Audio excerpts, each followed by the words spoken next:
Vastus sellele niimoodi lühidalt on, et on küll.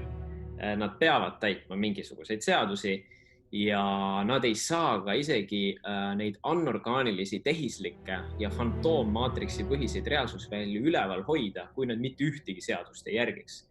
Et nad peavad kindlasti mingid printsiipe täitma.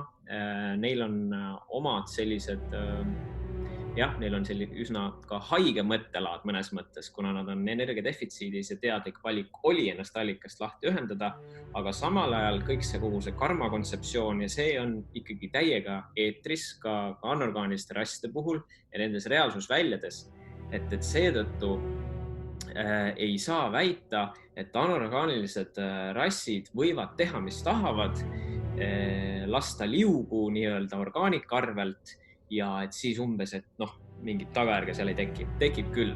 Ja see on ka teada, et varem või hiljem kõik need fantoomreaalsused, fantoommaatriksid, erinevad planeedid ja päikesüsteemid, mis on loodud, mis ju kaaperdavad ja hoiavad ennast elus ainult orgaanika arvelt, siis see on ette teada, et see on ajutine. Nad võivad kesta meie aja kontekstis miljoneid aastaid. Aga see lõppstsenaarium on põhimõtteliselt teada, et kas tekib siis implosion või explosion, kas siis siseplahvatus või välisplahvatus. Mingil moel nad saavad otsa ja lähevad siis allikasse mingi kogemuse võrra kosmosetolmuna või mingi teadvusosakestena siis tagasi sinna keskpunkti. Sest see anorgaanika on ju ikkagi orgaanika sees alati. Ega anorgaanika ei ole allikast mitte kunagi väljapool. Allika sees on anyway kõik, aga allika sisse on lihtsalt tekkinud need sellised klombid, karantiin, suletud süsteemid, mis siis eksisteerivad omal moel kuidagi. Ja karma selles mõttes olemusest ja kontseptsioonist on anorgaanilised rassid väga teadlikud ja nad üldjuhul endale sellist nad on niikuinii igasugust karmat täis ja neid miasme ja moonutusi ja nende DNA-dest on ju kõik need, ütleme, Black Sun, siis see Black Sun rassi esindajate DNA maksimaalne võimekus on ainult 10 DNA ahelat. Ehk siis 2 vähem kui orgaanilistel rassidel kõigil olemas on. Ja Ruby Belil Sun on siis sellise aktiveeritusega nagu siis 11 või 9. Ehk siis võimekus kuni 9 või võimekus kuni 11. Et see anorgaanika selles mõttes küünib väga kõrgele, aga ta ei puuduta kunagi täis 12 põhist siis DNA aktiveeritust. Ja seetõttu teatud tasemel siis see meelelukustus ja meeletasand on nii katki, et ta enam ei ole võimeline puhast orgaanikat tõlkima. Ja kui nüüd siis tihedus 4 hakkab see loomine pihta allapoole, siis see mõjutab kõike. Ja eks siis sealt rulluvadki välja need anorgaanilised reaalsusväljad. Aga nad püüavad nii palju kui võimalik täita mingeid reegleid, mingeid seadusi, mis on ka siis orgaanilistes seaduslikes kirjas, et sa ei tohi nagu valetada, sa ei tohi konkreetselt parastada, kuigi nad sellega ka tegelevad. Nad teevad seda selles mõttes kavalalt, et anorgaanika kasutab seda, et nad küll täidavad vähesel määral nii palju kui vaja neid seadusi, aga siis nad kavalalt ikka lüpsavad. Aga loomulikult sellel on kõigil tagajärg, kuid see annab neile rohkem aega tegutseda. Et kui nad niimoodi nagu kogu aeg täiesti konkreetselt ainult valetaks ja labaselt rööviks pidevalt, silmnähtavalt, siis neil see tagajärg tekiks kiiremini. Ja kuna nad on sellised kavalad, manipuleerivad ja ma toon lihtsalt ühe näite. Et kuna peavoolumeedias uudistest ja tõenäoliselt sellist kõrgemat tõde ei kuule, mis siin planeedi ümber tegelikult toimub, mis teatud elitaarsetes seltskondades toimub, mis on tegelikult, ma ei tea, finantssüsteemi taga, mis on tegelikult meditsiinisüsteemi taga, mis on tegelikult mis iganes eluvaldkonna taga. Neid asju kajastavad nad enamjaolt meile näiteks kas seriaalides või Hollywoodi filmides. Ja nende jaoks lõpeb siin nii-öelda see karmamäng ära, et nad peavoolumeedias ei kajasta, see on nii-öelda nagu varjamine, kuid selleks, et mitte varjata täielikult, nad esindavad seda siis, võtame ka multifilmides või igasugustes sellistes täiesti kohtades, kus täiskasvanud inimene ei pööra isegi tähelepanu. Võtame Simpsonid. Simpsonid on ju täis kõike, mis tegelikult maailmas toimub. Etteennustusi, järelennustusi, mis iganes moel Simpsonid kajastavad nii palju sündmusi, mis päriselt toimub, et isegi ennast võtab muigama. Ja tekib küsimus, et kas siis nii hästi on organiseeritud ja nii hästi on ette teatud kõike. Anorgaanilised rassid, väga neile meeldib see astroloogia ja kogu see, kuidas kõik see numeroloogia, ütleme nii rohkem numeroloogia, et mingid numbrid peavad kattuma kõik 9 ja 11 ja sellised kindlad mingid numbrite kombinatsioonid peavad kattuma nende jaoks, et nad mingid ajaliine saaks nihutada ja meieni tuua kogu aeg seda minevikku, draamat, olevikku. Et siis nad panevad igale poole neid vihjeid, seega nad ei varja. Aga nad lihtsalt ei räägi seda seal, kus me arvame, et nad peaks meile kõike rääkima. Et mitte keskenduda nendele kitsarinnalistele, mingitele tunnelitele ja erinevatele suundadele.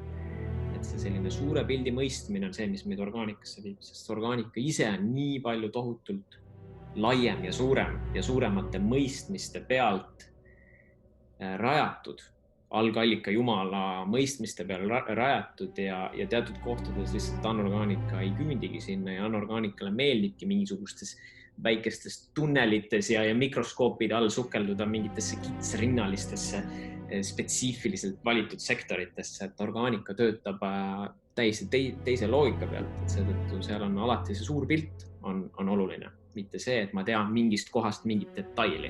Sa võid seda detaili teada, aga kui sa selle detaili ümber olevat suurt pilti ei tea, siis selle detaili teadmisega see ei vii sind mitte kuhugi, see ei aita sind ja see ei arenda sind. Ja selle budismi see kõige nõrgem külg on see, et nad unustavad ära näiteks füüsilise keha, et nendes kloostrites ja templites, kus käiakse ja nii-öelda pühakuks saadakse või mingitel riitustel või tseremooniaid tehakse, siis seal on ainult vaim. Ja see hing. Et lihtsalt istu Buddha poosi, ole somaadi seisundis ja see on elu. Ei ole see elu. Siin planeedil see ei ole elu.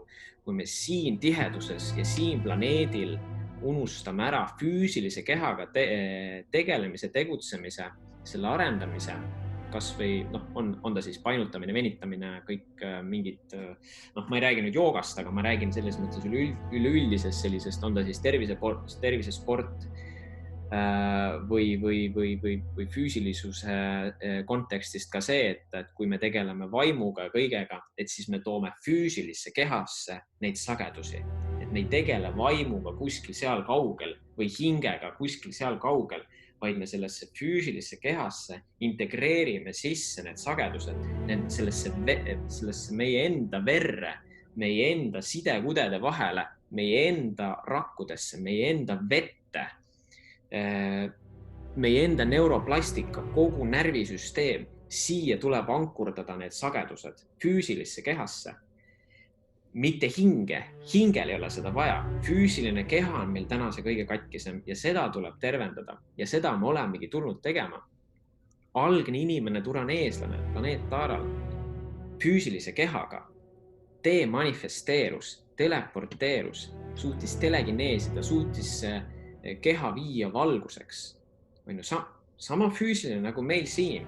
Ja nüüd kujuta ette, et sa suudad anda kõikidel oma aatomitel käsu muutuda valguseks ja mingi hetk teleporteeruda teise kohta ja olla seal nüüd füüsiline. Et see on see, kuhu me mingite aegade jooksul nüüd hakkame aina lähemale liikuma, et füüsilisse kehasse integreerida need sagedused. Mida budismis on näha, on see, et on füüsiline maailm ja nüüd vaimne maailm, energeetiline maailm, energiamaailm. Materiaalne ja energia, aga puht kvantfüüsikaliselt ja ka muidugi rääkimata multidimensionaalse füüsika põhiselt, see ei ole võimalik. See maailm eksisteerib ainult koos, eraldiseisvalt neid maailma ei ole olemas. Ei ole olemas füüsilist maailma, ei ole olemas vaimset maailma, on olemas füüsiline ja vaimne maailm koos. Samamoodi võin öelda, et ei ole olemas elektrilist maailma ja ei ole olemas magnetilist, et üks on ainult elektriline maailm, teine on ainult magnetiline maailm. Kõik maailmad kosmoses ja universumis on elektromagnetienergia maailmad. Need on alati koos. Ja me ei saa ühte eraldada teisest või ühte seada tähtsamaks kui teine. Nad on alati võrdse tähtsusega. Ingel kui selline ei ole kosmiline rass. Et sõna ingel ei kirjelda mitte midagi. Kui paremini aru saada, siis see on sama hea, et ma ütlen, et ma suhtlen ühe imetajaga. Okei, suhtled millise imetajaga? Vaalaga või kassiga või elevandiga või millise imetajaga sa suhtled? Ingel on nii üldistatud termin ja sellist kosmilist rassi ei ole lihtsalt olemas. Et seetõttu need olemid, kes tituleerivad ennast ingliteks, nad juba esindavad ennast kellegina, keda nad tegelikult ei ole, sest sellist rassi ei ole olemas. Seetõttu see on justkui nagu juba trikk või juba vale, pool vale. Küsida inglilt, aga kes sa oled? Mis rassis sa oled? Kust sa tuled? Nad kindlasti sellele ei vasta või kui vastavad, siis mingisuguse ilusa ümbernurga jutuga. Et nad paraku on kujumuutjad ja enamjaolt kõik langenud inglid, kes meiega siin suhelda tahavad, nemad on energiadefitsiidis ja neil on vaja mingit orgaanilist, mingit võib-olla DNA-koodide juppe kuskil midagi röövida, hingeosakesi, et nad on selles parasiidid. Ja, inglid on parasiidid ja inglid aitavad, nad on selles mõttes kollektiivselt, kosmiliselt, nad on kõrgema teadvusega. Paljudest Anunnaki liinidest on enamus inglid ja kui me võtame kõik kirikud on ju täis ingli sümboolikat. Et kas kirikud on siis nüüd järsku nii pühad või nii orgaanilised. Et kui New Age on ingel ja kirik on ingel, et kas siis need on võrdväärsed või? Et siin tuleks nagu hakata hästi palju küsimusi küsima ja need, kes tajuvad ja suhtlevad nende inglitega, siis loomulikult asja sees olles nad suudavad sulle nii head ja magusat tunnet tekitada ja see informatsiooni jagamine muutub ka nii heaks ja mõnusaks ja kogu see produktiivsus ja ka raha tuleb rohkem võib-olla ja külluslikkus ja see pool, et loomulikult ostetakse ära, aga ostetakse, aga nemad ju ei kauple siin mingisuguse tühja energia arvelt, et kaubeldakse ikkagi alati inimese hinge arvelt, et see on hinnas vara teatud rasside jaoks, et meie oleme see vara ja meie vara pealt siis manipuleeritakse ja ostetakse ära mingi informatsiooni või ilusa jutuga. Et kui nüüd ajaloost isegi uurida, et siis ühtegi head inglit ei ole olemas olnud, kõik nad on olnud sõdalased, kõik nad on olnud mingite mõõkade, kilpide ja mis igasuguste konfiguratsioonidega. Et inglid ei tea siiamaani ühtegi orgaanilist inglit. Elusas orgaanilises algallikaga ühenduses keskkonnas, bioloogilises keskkonnas ja looduses, täisorgaanilises looduses. Meie loodus täna siin on 60-70% anorgaaniline, artificial nature nii-öelda. Paljudele loodusarmastajatele võib-olla väga palju tõrva meepotti, aga nii see on. Meie loodus sureb, vananeb, kõduneb, mädaneb. Üheski orgaanilises looduses sellist nähtust või selliseid nähtuseid ei eksisteeri. Nii. Ja üheski orgaanilises looduses ei eksisteeri halotsinogeenseid taimi või psühhedeelseid taimi. Pole vajadust. Ühelgi orgaanilisel rassil pole vajadust võtta maast mingi taimse ära süüa ja siis tekib mingisugune siis out of control meelte avaldumine või mingisuguste nägemuste või asjade avaldumine siis. Või sa lähed teisele tasandile ja nii edasi, nii edasi. Põhjus, miks need siin planeedil on neid põhjuseid on muidugi erinevaid, kuid peamiselt ütleme siis, kui me lähtume näiteks rohkem nendest juurtest, mis on siis kas Brasiilias, Peruus või näiteks Aafrikas Gabonis, et kui räägime siis ütleme aiast, ajahuaskast ja ibogast, siis nende taimede energeetiline nagu taust on väga palju seotud teatud siis tasanditega ja teatud kosmiliste rassidega ja kes ei ole orgaaniliselt kosmilised rassid. Mõne info põhiselt on nad ka ütleme iboga võib-olla vähem, aga aia on minu meelest, ma ei ole seda teinud, aga nii palju, kui ma olen inimeste kogemusi kuulnud ja näinud, siis ta on üsna reptiilse energiaga. Ja mulle tundub, ja see informatsioon on ka kajastunud, et need võivad olla nende samade siia maa peale saabunud siis mingite kosmiliste rasside, on nad siis mingitest erinevatest drakode või anunnakide liinidest olevate rasside enda seemendatud taimed, et kui läheb vaja hoida ühendust nii-öelda vanem illuminaatidega või oma esivanematega, et siis nad saavad selle ühenduse nende taimede näol paremini siin kätte. Nüüd ühtepidi see taim avaldab sinu kõrgemad meeled. Nüüd küsimus on ainult, kuhu ta sind avab. Et kui sa selle sessiooni nüüd läbi viid, seal okserallid, asjad, muidugi ta võib olla ka mingis mõttes, selles mõttes sodi välja puhastav sinu mingite miasmide ja mingisuguste emotsioonide ja kõige selle. Ta võib mõjuda väga puhastavalt, ta võib mõjuda väga valgustavalt, isegi uskumatult valgustavalt. Nii et sa ütledki, et täitsa lõpp, ma olen valgustunud, ma näen, tajun, mul on sensorid lahti. Et inimestel on olnud imelisi kogemusi ja ma tean seda ka omast käest ja oma lähedaste inimeste käest. Kuid see on kõik tehislik.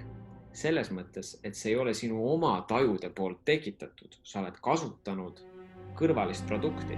Jah, ma saan aru, paljud inimesed ütlevad, aga see on ju loodus. Okei, ma saan aru, aga see loodus täna siin ei ole orgaaniline 60-70% ulatuses. Ja seetõttu me ei saa öelda ainult lihtsalt, et see, mis kasvab looduses, et see on nüüd see, ma ei tea siis, puhta algallika poolt kajakad lendavad. Puhta algallikaga poolt olev ühenduses orgaaniline produkt ja meie inimeste ja kõikide kosmiliste inimeste jaoks vajalik siin orgaaniliselt edasi arenemiseks. Et seda ei saa väita, sest me oleme teinud nii palju Lemuuria hävingut, Atlantise hävingut, kui palju siia on loomi seemendatud, taimi seemendatud, viljasid seemendatud, kes pole üldse siin planeedil eksisteerinud. Mõned loomad on siin planeedil kõigest 3000 aasta vanused, mõned taimed paari tuhande, võib-olla mõned puud siin 5000 aasta vanused. Meie planeet on 550 miljonit aastat vana. Meil pole siin järgi jäänud nendest vanadest taimedest, nendest vanadest puudest mitte midagi. Siin on selline koorik maha kistud. Siin on palju informatsiooni ka, võite vaadata, olen seda ka kajastanud, et siin olid puud, mis olid 10 kilomeetri kõrgused ja meeletult suured. Nii et lehed olid ühe suure pargi suurused lehed olid ja oligi nagu Avatari filmis põhimõtteliselt, aga selle planeedilt on tohutult palju välja viidud ja samal ajal võõrplaneetidelt sisse toodud. Ja seda informatsiooni teadvustades me ei saa öelda kohe, et nüüd kõik, mis on psühhedeelne, meie meeli avardav, siis see on nüüd püha. Ja kõik need inimesed, need šamaanid, nad teavad 100%, mis nad teevad, nad teavad, nad haldavad, sa oled umbes Jumala käte vahel ja õnnistatud ja sinuga ei saa mitte midagi juhtuda. No ma tean, et saab küll ja päris karmilt saab ja saab ka nii, et su hing ei tulegi tagasi. Olen ise näinud neid inimesi kõrvalt, kellega nii juhtunud. Et selles suhtes see ei ole nii lilleline. ma ei väida seda, et neid mitte teha, aga või üldse proovida või et need on umbes eluohtlikud. Ei, esiteks sa pead olema väga teadlik, et neid teha. Teiseks, isegi kui ma täna olen teadlik, isegi kui ma täna võin omale Mahara pitserit peale panna, oma kosmilise pere endale kõrvale kutsuda, oma kõige kõrgemad jumalikumad jõud kutsuda, siis ma ei tunne vajadust juua mingi möks sisse selleks, et viia ennast mingisugusele tasandile nähtavaks. Kuhu tasandile me ennast nähtavaks viin? Meie see atmosfäär siin, dimensioon 4, kuhu me enamjaolt ennast avame, see on tõeline mürgipesa, see on tõeline ussipesa. Seal ju nad ootavadki, et sind kätte saada. Sest kui sa ennast füüsilisest kehast ennast rohkem välja viid, ennast hõredamaks teed, siis aina enam sa oled haavatavam. Täna inimesi kaitseb ka neid selles mõttes kinniseid inimesi, mis on nende kaitsemehhanism, et inimesed, kes ei taha üldse spirituaalsusega tegeleda, on hästi kinni, need on hästi kehas sees, materiaalses sees, siis ühtepidi on see nende jaoks hea, kuna see kaitseb neid. Keha on täna see, mis meid kaitseb. Keha sees olemine, hästi ratsionaalne mõtlemine on see, mis meid kaitseb tegelikult. Ja mitte naiivne mõtlemine, aga ratsionaalne mõtlemine, kriitiline mõtlemine ja mingil määral aju paneb meid ka sellistesse blokeeringutesse või turvatsoonidesse, et me ei laseks ennast kuhugi minema viia. Aga nüüd need vaimsed hullikesed, kes mõtlevad, et nad nüüd lähevad avavad ja nüüd lähevad teevad, siis nendel on see oht, et sa üks päev sa enam ei ole ise ja üks päev sa võib-olla oledki 24/7 kanaldad kedagi. Mis tähendab seda, et kui sa kogu aeg kanaldad kedagi, siis tähendab seda, et 24/7 istub sinu peo väljas üks olem sees.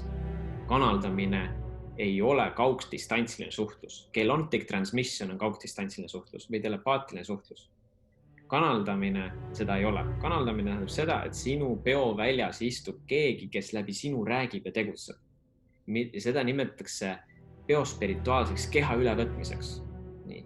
Ja seda saadakse enam jaoks siis, kui sa ennast kuskil hõredaks muutnud, sinna saab see olem ennast sisse pakkida ja nüüd, kui su see hallutsinogeenne trip tuleb tagasi, siis see olem pakib sind enda keha sisse. Ta on sinu aatomites sees, see tegelane.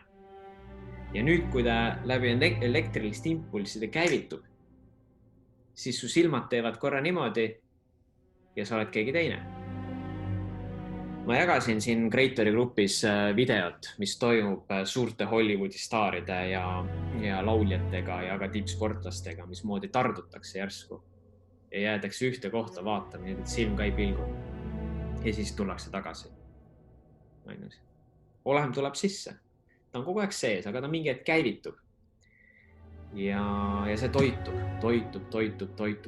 ja siis sa müüdki lihtsalt oma hinge, selle feimi, selle raha, kuulsus, kõik see fun. Müüd lihtsalt maha selle. See on äritehing. Just business. Hollywood, muusikatööstus, kõik see on just business. Aga nende jaoks on vara energia. Ja kui sinu hing ja DNA kood ja kõik vastab ja eriti indigoosid on magus püüda sinna, et siis seda suurt raha makstakse selle pärast, et su hing on nii kõrge varaga, sinu see hinge energia, mida kogu aeg transporditakse astraali ja edasi, maksabki nii palju, et sulle makstaksegi 100 000 ja miljoneid kuus. On päris karm siin see maailm. Et ega ta on isegi, selles mõttes, et kes on sellised alles ärkajad, siis see on šokeeriv lausa. See on hirmutav. Aga siin maailmas ei saa teistmoodi. Sa pead olema teadlik ja see on vastutuse võtmine. Ma võtan vastutuse olla teadlik. Sest kui ma ei ole, siis ma annangi selle vastutuse, võtke Hollywood, võtke vastutus, šamaan, võtta vastutus, ravitse, võtta vastutus, selgelt negi, sa võtta vastutus, tegele minu asjaga. Ei saa nii olla. Ise tuleb võtta see vastutus. Igasugusel verel on maitse, igasugusel hingel on maitse, igasugusel energial on maitse ja kellelgi on seda maitset vaja. kui meil on menüü taldriku peal, siis meil on seal igast maitsed, meil on siin kas kartul või brookoli või porgand või kaalikas. Ega seal taldriku peal on kõik energia ju. Nad küll näevad mingite materiaalsete kujude erinevate värvidega välja, aga see on ju kõik energia. Igal energial on maitse. Nii, igal inimesel on maitse, mingisugune energeetiline maitse ja sellel maitsel on mingi väärtus, mingisugune kosmiline, mingi hinnaline vara on sellel. Ja nüüd seda hakatakse nüüd siis jagama kellelegi vastavalt.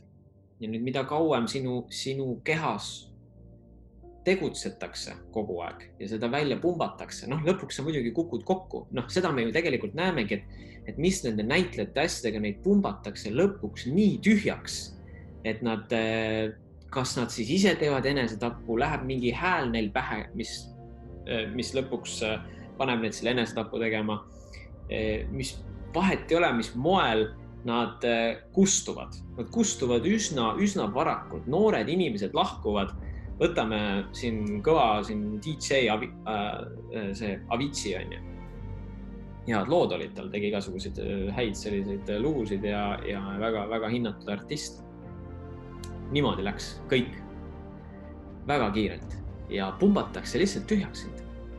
Et mingi aeg lastakse sul tegutseda, mingi aeg lastakse sul hitid välja viia, tohutu raha kogutakse kokku ja sa lõpuks, kui sind tühjaks pumbatakse, siis kui sinul ei ole enam elujõudu, siis ega sul ei lasta seal tipus enam olla. See nii-öelda top sai tühjaks, seal ei ole enam mida juua, on ju. Siis võetakse järgmine.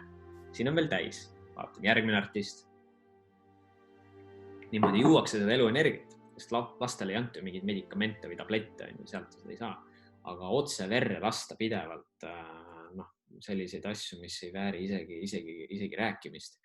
Et see on kuritegu, see on kosmiline kuritegu, absoluutselt, sellel on karmalised tagajärjed. Ja selles mõttes siin kellegile näpuga näidata ei ole, et selle ma ütlen kohe ära. Kui sinu lapsega midagi juhtunud või lähedaste inimeste lastega või kellega iganes, et paraku ainult ise endale. Ja täna eriti, ma saan aru, 20 aastat tagasi ei teadnud väga keegi sellest informatsioonist, rääkimata 30-40 aastat tagasi, 50 aastat tagasi, kellelgi polnud aimu, et kõik arvestavad, vaktsiinid ongi meie maailma päästjad ja tänu sellele me üldse siin elus oleme.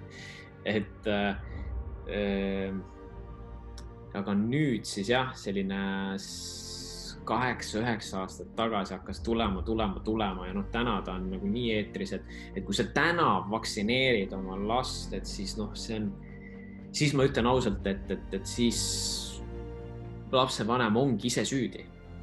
Ei ole süüdi süsteem, vaktsiinitootjad, perearst, terviseamet, poliitikud, valitsus, nemad ei ole süüdi, et sina lased vabatahtlikult oma last sandistada. Elades samal ajal sellises infovoos, sellises infoliikumises. Et siin tuleb hakata võtma ise vastutuse. Ja see puutub tegelikult ka kõikide teiste eluvaldkondade kohta samamoodi. Meil ei ole mõtet minna näidata näpuga valitsuse suunas, poliitikute suunas, haigekassa on jama, see on jama, too on jama. Niikuinii on jama, sest 25 000 aastat on tööd tehtud, et tänapäeval see asi siin sellisena oleks. No mida sa siis saada tahad? 25 000 aastat on tehtud tööd ja siis sa arvad, et sa lähed ja muudad ja ütled või kirjutad mingid petitatsioonidele alla või mingid allkirjadele, et siis muutub. Ei muutu mitte midagi. Ainult siis muutub, kui iga indiviid muutub. Siin on tohutu hulk kosmilisi rassi inimkehas kõrgel poliitilisel tasandil, kes annavad pigem oma hinge, oma keha, oma elu. Aga nemad jagavad seda infot, mille pärast, et siia on tööle tulnud. Aga meie oleme ka tööle tulnud, et seda kõike rääkida, et see nii on. Et iga inimene peab vastutuse võtma ja oma elu korda seadma. Ja nüüd, kui su elu on korras või selles mõttes korras, et sa oled teadlik ja lase endaga neid asju teha, enese kehtestamine, oma ruumi kehtestamine, kõige kehtestamine, siis sa jagad seda infot, et teised ka seda teeksid. Ja nüüd see läheb aina suuremaks. Et on ta siis Facebooki gruppides või on need kogukonnad või on need mikroriigid või ühiskonnad, vahet ei ole, mis moel. Selles mõttes internet on suurepärane asi, et me saame seda kõike jagada, iga asi, mis levib, see ongi.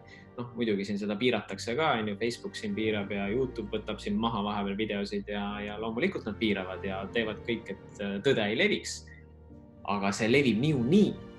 Ja kui sa täna eirad seda ja elad meeltekontrolli programmis edasi ja nii-öelda siis, ongi siis nii tillukese või väikse teadvusega, kui sa siis oled tulnud, et siis sa peadki tagajärgedest vastutama.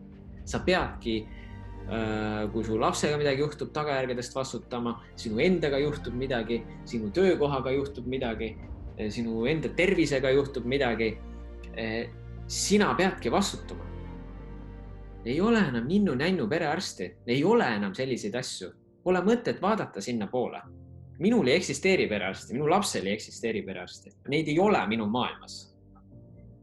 Puuduvad. Mina olen iseenda arst või oma lapse arst või minu kaasa on minu lapse arst või mina olen iseenda arst või me koos oleme üksteise arstid ja aitame üksteist. Ja kui meie üksteist aidata ei saa, siis tulevad meie valitud teadlikud inimesed, keda me usaldame ja kes pakuvad kõrvalist abi, et toetada immuunsüsteemi, tervist või mida iganes läbi koostöö.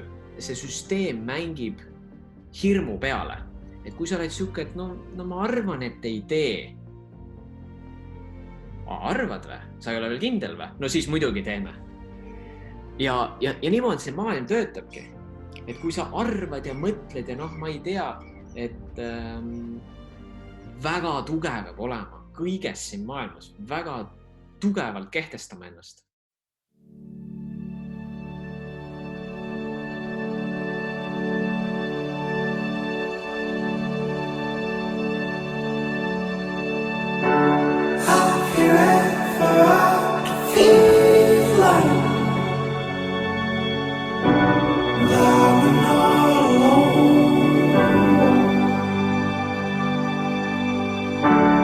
All the calls have been received.